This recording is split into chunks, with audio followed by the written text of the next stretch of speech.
car लो BP थी high हो high थी लो हो 10-15 मिनट कला बीपी नॉर्मल हो जाउची माने कैंसर कमियोनी तो सब रोग बेमार इंटर कनेक्टेड अच्छी 10 मिनट मोर बीपी कमी जाउची मुझे घंटाटी बस जब कैंसर भी कमिया प्रक्रिया आरंभ हो बॉडी रिवर्सल प्रक्रिया आरंभ हो रोग बेमार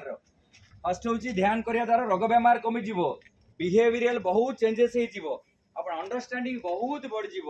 आप रिलेशनशिप जो अच्छी परिवार भितर माँ बापा प्रति श्रद्धा भक्ति टीचर उपर भक्ति देश प्रति प्रमा नेचर प्रति आम जत्नवान हेबा समाज प्रति जत्नवान हे सब गुड बिहेवियर ऑटोमेटिक पळै गुटे ध्यान द्वारा ठीक अच्छे मेडिटेशन के करवा रेगुलर हाथ टेकिले आज प्रॉमिस करंतु आमे रेगुलर मेडिटेशन करिवो मु रेगुलर ध्यान करिवि ध्यान द्वारा निजे को निजे देखिबि निजे भीतर को निजे जीबी मु गुटे महान व्यक्ति हेबि मो द्वारा मते निजे को